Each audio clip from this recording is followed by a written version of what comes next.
Today, we're diving into a really powerful and ancient poem. A lament, actually, from the prophet Ezekiel. It's a tragic story. It's all about royalty, about power, and about a catastrophic downfall, all told through this symbol of fallen lions. So the story kicks off with this incredibly primal, powerful image. But you have to understand, Ezekiel isn't just telling a story here. He's actually posing a riddle. He asks, "What is thy mother, a lioness?" He wants us to picture this powerful queen raising her cubs right there among the great predators of the world.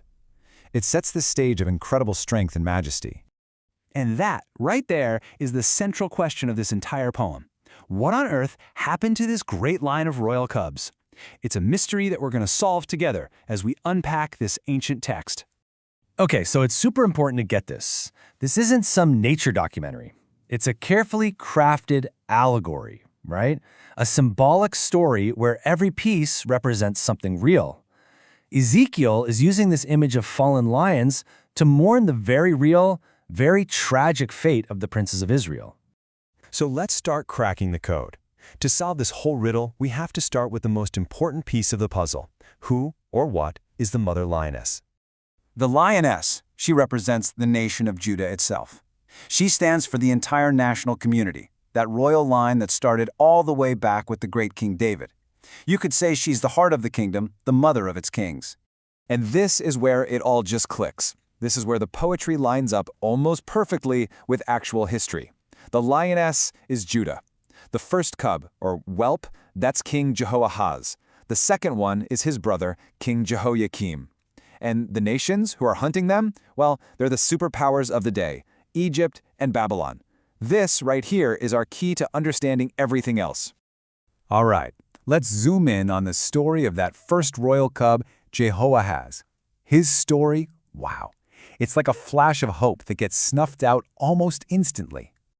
I mean, listen to that. Ezekiel's words are just blunt, brutal. The nations heard about this young lion, they trapped him, and then they dragged him off to Egypt in chains. And this isn't just some poetic flair, it's a shockingly accurate description of what really went down.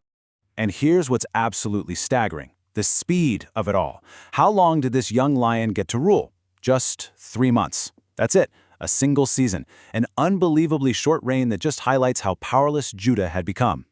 And you can just see the tragedy in his story, right? On one hand, he's the son of the great King Josiah. He's the people's choice to take the throne. But on the other hand, there's the harsh reality. He ticked off the regional superpower, Egypt. Pharaoh Necho II just marched in, kicked him off the throne, and dragged him away in chains to die in a foreign land. And just like that, the first lion was gone. So after that first cub was captured, the mother lioness raises another one, King Jehoiakim. And his story is one of even more power, more violence, and, you guessed it, an equally grim ending. And just listen to the language Ezekiel uses here. This doesn't sound like a noble king, does it? He's portrayed as a destructive force. He devoured men, he laid waste to cities, and his roaring literally terrorized the land. This was a king who ruled through pure fear and oppression. You can see this dark spiral his reign took. First, he's installed as basically a puppet by Egypt. Then, he starts to learn how to use his own power to catch the prey. But that power absolutely corrupts him, turning him into a godless tyrant who just ignores prophets like Jeremiah. And finally, the next superpower, Babylon, comes knocking, and his roaring is silenced for good. But here's a key difference. Unlike his brother, Jehoiakim doesn't get exiled. No, he was killed during the Babylonian siege of Jerusalem. So the prophecy came true in a different, but just as final way. His voice, that roar of tyranny, was silenced forever on the mountains of Israel. Okay, so we've pretty much decoded the allegory. We know who's who. But to really get why this poem hit so hard, we need to see that it's about so much more than just two failed kings. It's about a squandered destiny. To really feel the punch of this tragedy, you have to understand what was lost. We have to understand the original promise. What was this royal line of Judah even supposed to be? I mean, think about it. Hundreds of years before all this, the book of Genesis lays out this incredible prophecy. Judah was always meant to be a lion's whelp, the symbol of royal power. And the promise was that the scepter, the symbol of kingship, would never, ever depart from this family line. It was a promise of lasting, righteous leadership.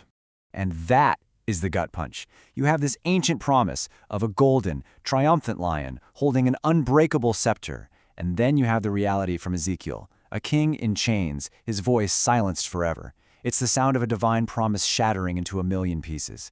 And just look at how fast everything falls apart. The pace is dizzying. In 609 BC, the good King Josiah is killed.